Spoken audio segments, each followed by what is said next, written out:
There's a little bit of a misnomer about consumer recycling. People say that, well, only 15% of our recycling actually gets recycled. I'm going to break that down a little bit. Let's look at two different periods of time. The time up until 2018 and the time after 2018. Up until 2018, if you had asked me, where does my recycling go? Well, what happens to my recycling? What happens when I put this in the bin? Where does it get sent off to?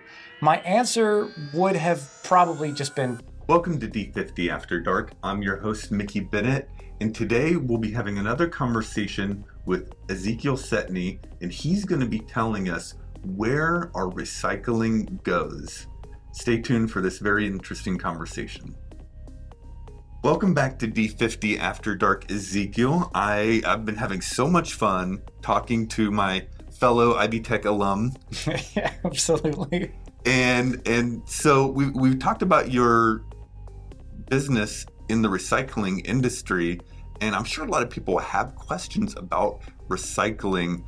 I know when I moved to Plano and we started recycling, my wife took this whole quiz the city of Plano had about recycling and how you can't recycle all your plastics. You have to look at the numbers, and if your city does or doesn't do that particular plastic, you do or don't, you put it in the trash, or all of that is so. And I'm sure I'm not the first person to be like, hey, I really have no clue about recycling. So tell us, where does our recycling go? That's a very good question. And that's probably the question that I get asked the most often anytime someone hears that I work in recycling. So I primarily work in industrial recycling. So mostly what I work with is large scale industrial equipment, mostly in the form of like scrap metal, rubber conveyor belts, plastic, but in huge quantities, and sometimes exotic things like, exotic metals, wood, glass. But in addition, I also do recycling consulting, and I also do a little bit of wholesale trading or recycling. We don't call it brokering, but recycling wholesaling, we'll say.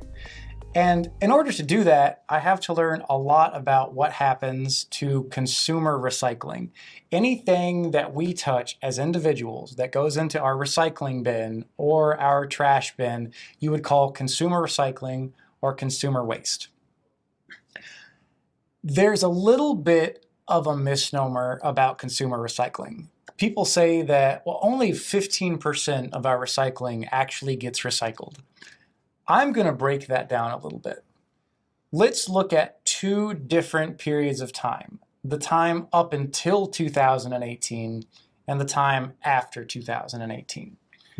Up until 2018, if you had asked me, where does my recycling go? Well, what happens to my recycling? What happens when I put this in the bin? Where does it get sent off to? My answer would have probably just been China. Because, exactly, right.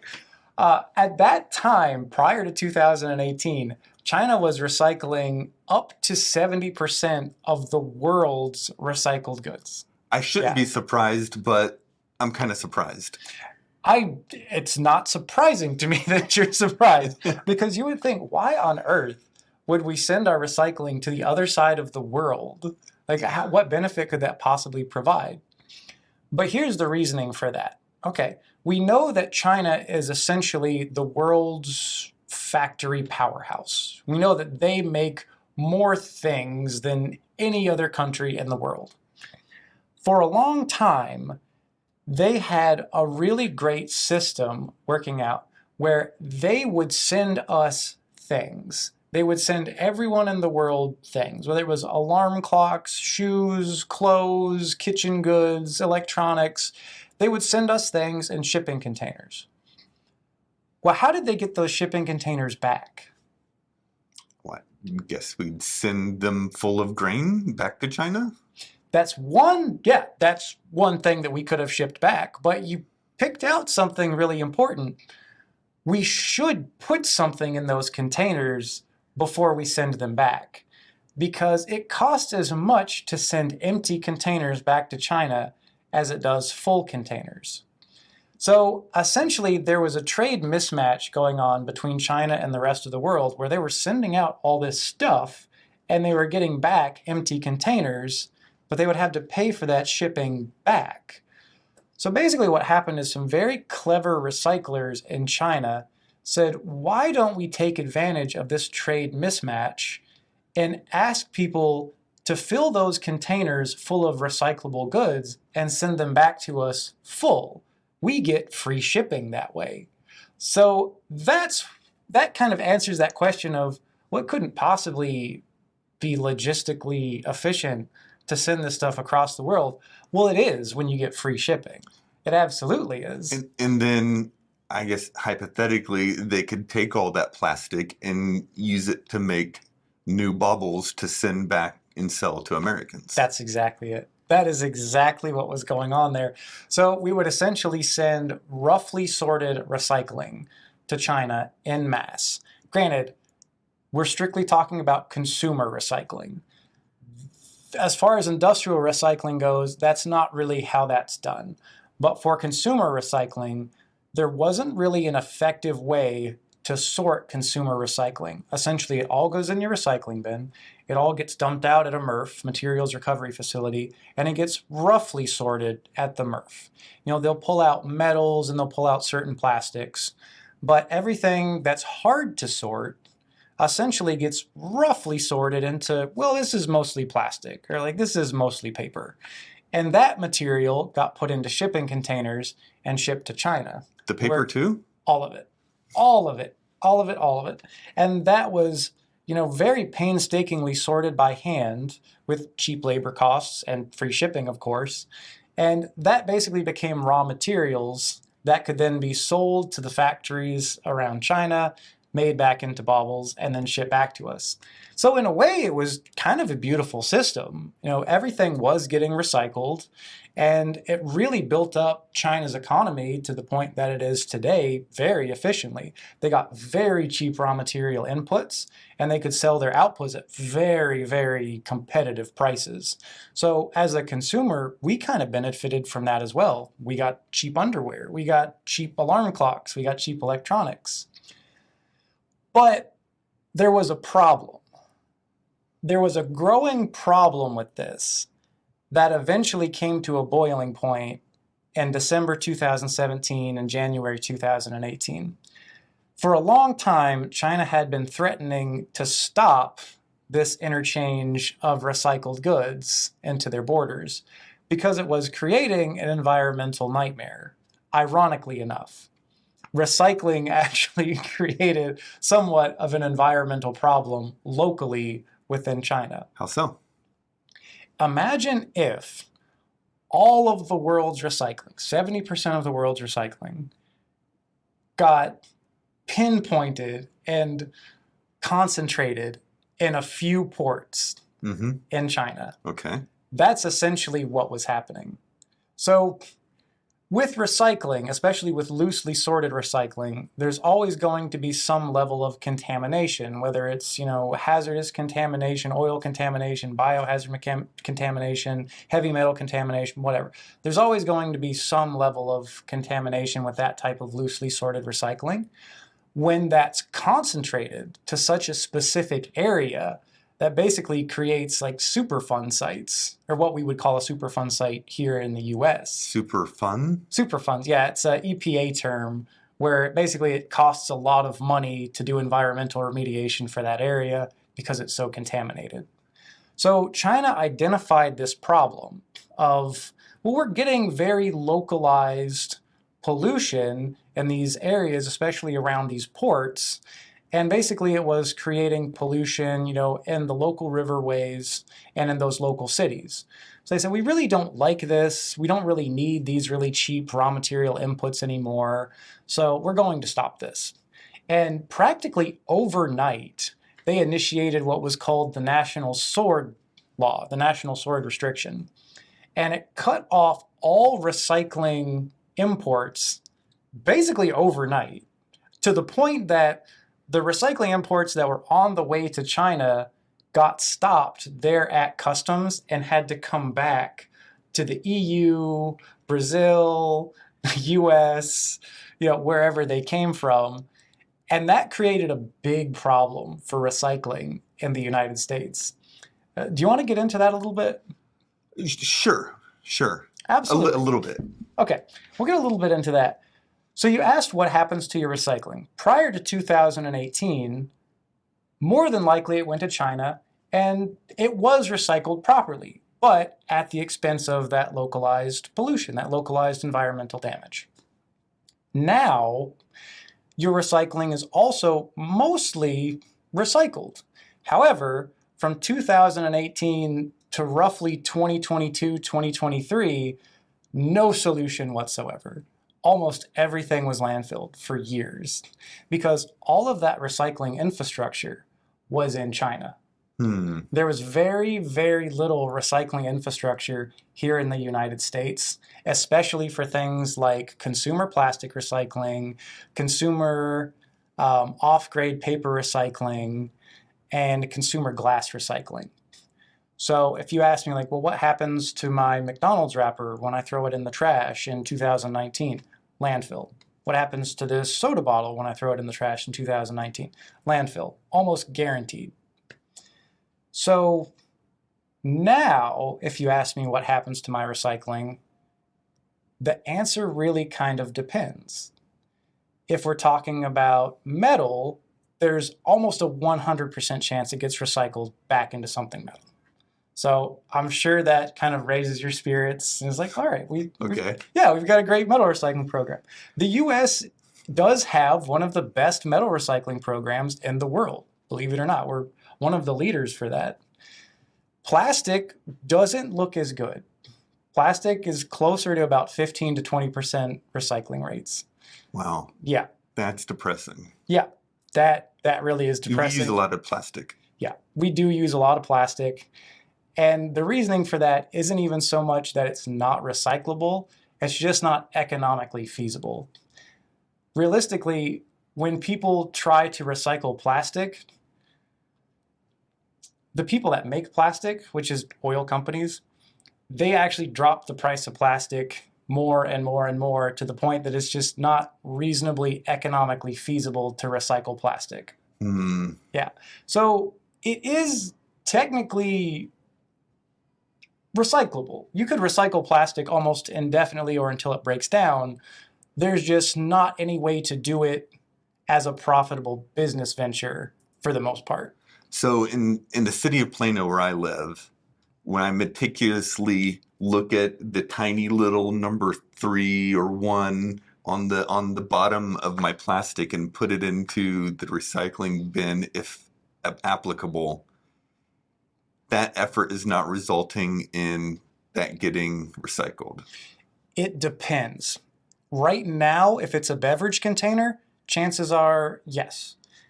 If it's the top of a, like, let's say, fast food cup, probably not. If it's a straw, definitely not. But if it's a standardized plastic, like a detergent bottle made of HDPE, or like, you say, Coke or Pepsi bottle, soda bottle made of PET, chances are yes.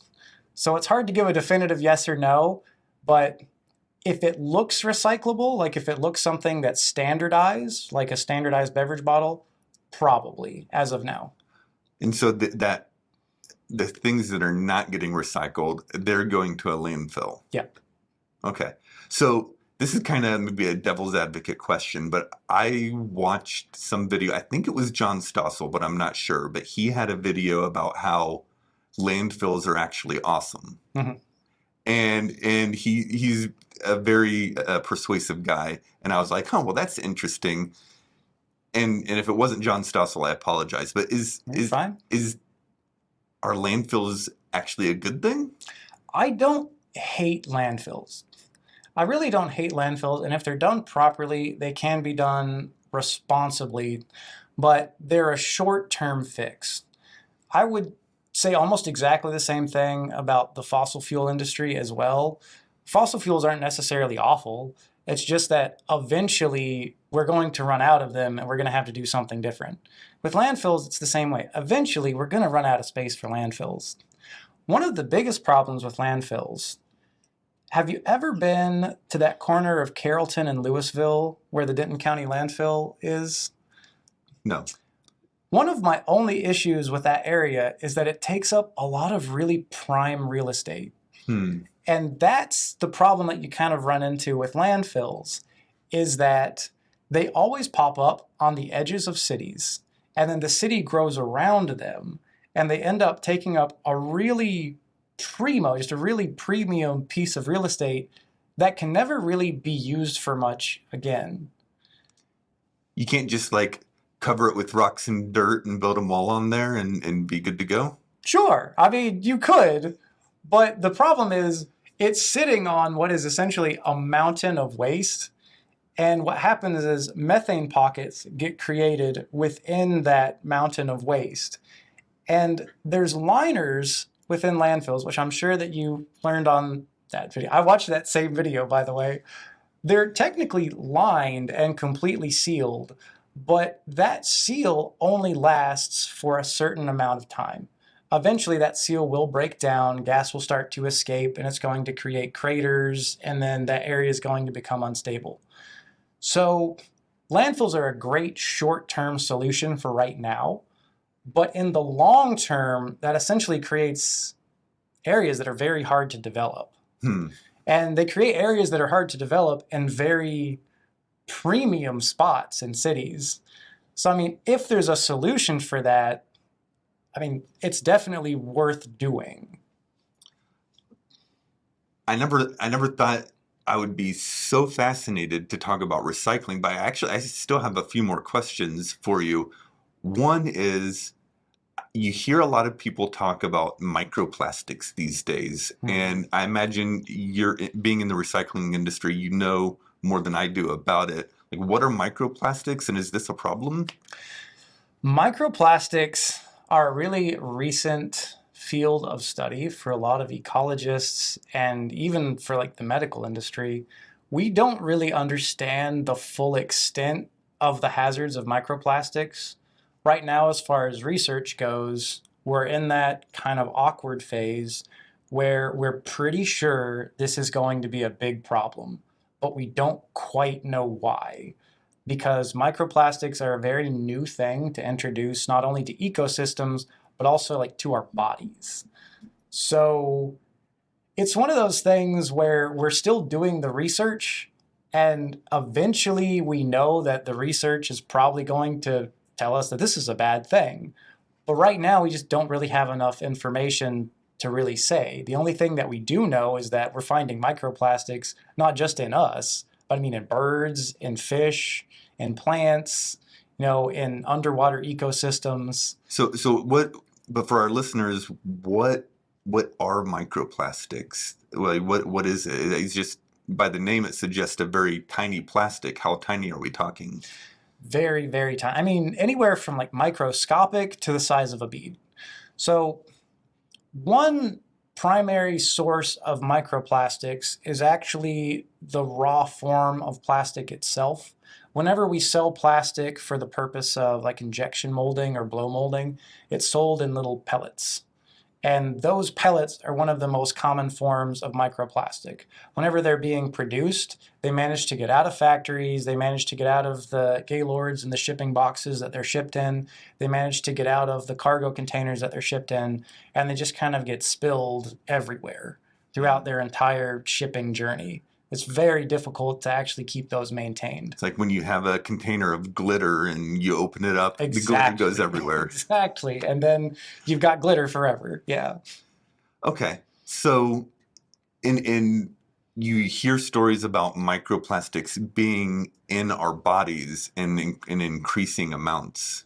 Is there a way for us to avoid having microplastics in our body? Is there something I can do, like not eat fast food, or what do I do?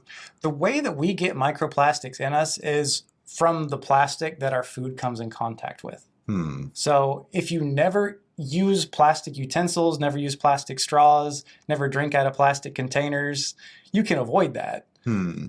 But then you start to think like, well, why are so many things in plastic containers, and why is plastic so prevalent in food and in plasticware and things like that? And it's just a cost issue. That's Yeah. all it is. It's just the cheapest thing that we have right now. Yeah. Now, we kind of went deep dive into consumer recyclables. Mhm. And as we learned, your business is really about more like the industrial side of Mhm. recycling, right? That's now never occurred to me that there's more to recycling than the plastic bottles until one time. This was a while ago, actually. I had a friend who took me to California with him on a trip. He had his truck loaded so full of computer chips from the 80s and 70s and before, so much so that his suspension was sagging down. And we went out to California where there was someone who would take those and do what they do, work their magic on it, Mhm. and retrieve gold Yeah. from these old microchips. Yep. Now, is that still a thing, or Oh, more than ever. yeah? More than it, and it's huge. It's huge. I'll try to really quickly tell a little story about this. In the 80s and 90s, I believe, there was a really weird situation where people were shipping e-scrap to India, and basically it was just getting left on the shores. And again, this created an environmental catastrophe because, well, there's all this e-scrap on the shores in India. It was getting washed out into the ocean. It became a big problem. The Indian people were the pioneers of e-scrap recycling because essentially people were illegally shipping e-scrap to India. They were paying, people in India. I'm not exactly sure what entities they were. That was a little shadowy, but people were sending e-scrap to India. It was ending up on the shores, and for the people sending it, that was a cost for them. So they were paying to get rid of this, just like you pay to send something to the landfill. They were right? basically treating India as a big landfill? Kind of, yes. Ugh. Exactly. Yeah. Gross. What the Indian people did was they learned how to extract gold from these microchips, and they kind of created the recycling industry, which is honestly a theme that you see all throughout recycling. Indians have been fantastically good at learning how to recycle things in small and large quantities. A lot of recycling techniques start in India. But once they started to extract gold from it, people started to catch on and realize that there's a lot of money in e-scrap. Suddenly, it's not this like dangerous, hazardous commodity to dispose of. No, it's very valuable. I mean, what they call fingers or the ends of chips with gold-plated contacts can sell for as much as $50 per pound. Wow. So it went from something that someone had to pay to ship across the world to dispose of illegally to something that is actually really valuable, and your friend loaded down his truck with. Yeah. Yeah, that truckload got him thousands of dollars from all the gold that was hidden in those computer chips. It was amazing. Yep. So the recycling industry is a very complicated and much more various industry than your average consumer would realize. Absolutely, yeah.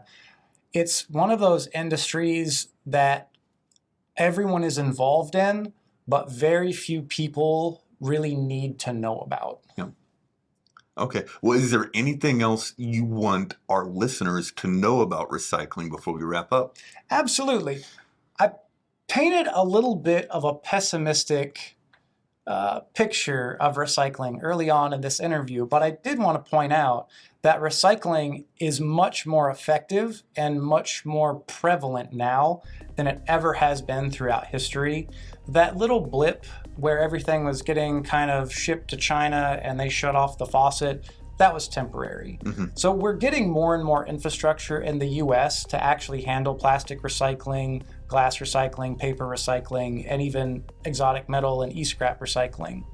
So things are improving rapidly, but right now it is kind of difficult to answer that question of where does my recycling go? Also, I wanted to point out most of what I said applies more to consumer recycling because that's what people are interested in. People want to know where their trash goes. Right. Industrial recycling is much rosier. Believe it or not, almost everything in an industrial environment will get disposed of properly or will find its way to a recycling center, because recycling kind of relies on large loads of pre-sorted, material or one particular material. And industrial environments tend to have that exact setup. They tend to get rid of lots of one particular thing all at once, which makes it a great fit for recycling. Okay, so there is some hope. Absolutely. There's nothing but hope. Okay, well, I cannot believe how interesting it was to learn about recycling with you. Thank you so much for going off topic with us today and telling us all about the recycling industry. We're going to have one more conversation with Ezekiel. And for those of you who are really deep into the leadership elements of District 50 and Toastmasters, Ezekiel was on the District Realignment Committee. The District Realignment Committee. So we're going to learn a little bit about district realignment. Stay tuned for that next conversation. Good night.